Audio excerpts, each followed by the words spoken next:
मैं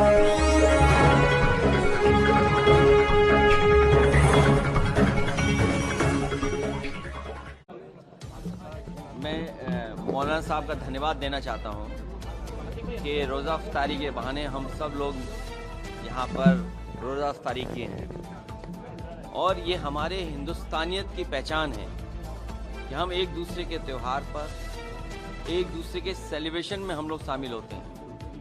यही हमारे देश की, भारत की हिंदुस्तानियत की पहचान है, जहाँ हमारी संस्कृति एक दूसरे से मिली जुली है।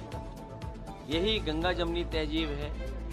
इतने लोग एक साथ धरती पर, अलग अलग सोच विचार धर्म जाति के, कहीं धरती पे नहीं रहते होंगे जितने हमारे भारत में रहते हैं। इस तरह के त्यौहार, इस तरह के आयोजन, इस तरह के कार्यक्रम हम सबको मिलने जुलने का मौका देते हैं, एक दूसरे से गले मिलने का मौका देते हैं। अभी हम लोग होली मनाए हैं जिसमें गले मिलेंगे, कुछ दिनों बाद हम ईद मनाएंगे, फिर गले मिलेंगे। यही हमारे भारत की सबसे बड़ी पहचान है कि जहां हम सब मिलजुल करके एक साथ रहते हैं। सर, बिहार की राजनीति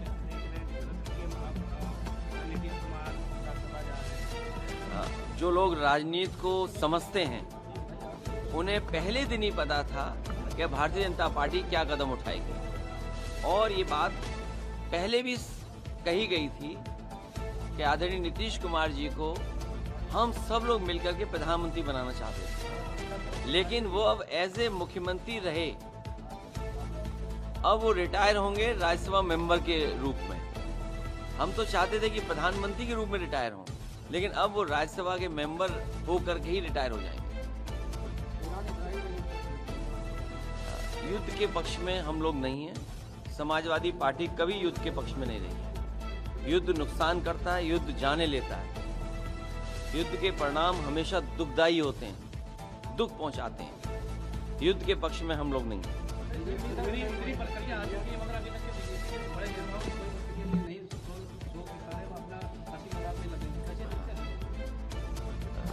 ये विषय क्योंकि भारत सरकार पे ज्यादा है, लेकिन जब भारत सरकार ही चुप है तो मजबूरी में विपक्ष के लोगों को अपनी पक्ष रखना पड़ रहा है, जहां भारत सरकार को अपना पक्ष रखना चाहिए।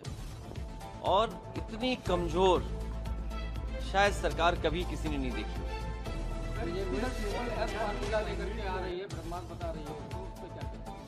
मैंने कहीं पढ़ा ही नहीं। ट्रिपल एफ क्या है? ट्रिपल एस सरकार, संगठन और संघ।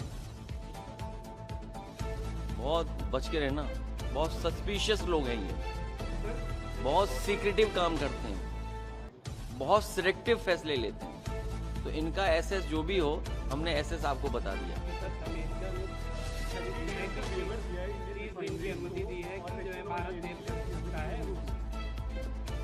देखिए, विदेश नीति पे हमसे चर्चा मत कराओ।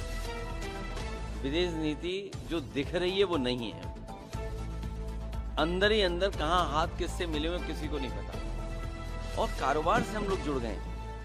कितने बड़े पैमाने पे हम कारोबार से जुड़े हैं। चीन से हम कितना कारोबार कर रहे हैं, फ्रांस से हम कितना कारोबार कर रहे हैं, रशिया से हम कारोबार कर रहे हैं, अमेरिका से हम कितना बड़ा कारोबार कर रहे हैं। यूरोप में हम कई देशों से फ्री ट्रेड एग्रीमेंट कर लिए हैं। पड़ोसी देशों से हमारे दूसरे तरह के संबंध हैं। इसलिए विदेश नीति और आर्थिक नीतियां साथ साथ चल रही हैं। तो ये सरकार ने जो आज है सरकार, इसने भारत देश को उलझा दिया है विदेश नीति में।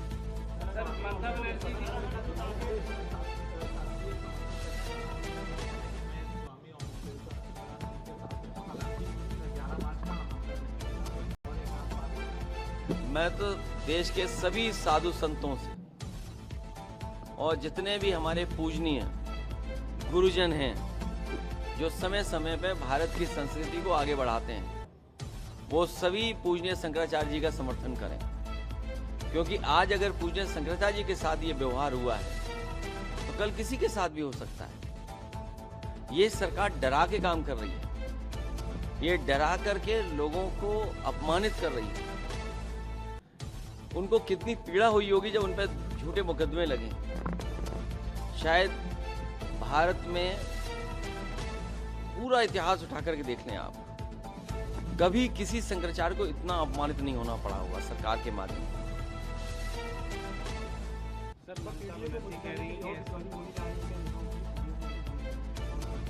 पीडीए परिवार बढ़ता रहेगा।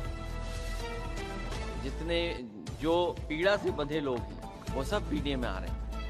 पश्चिम बंगाल के जो राज्यपाल हैं,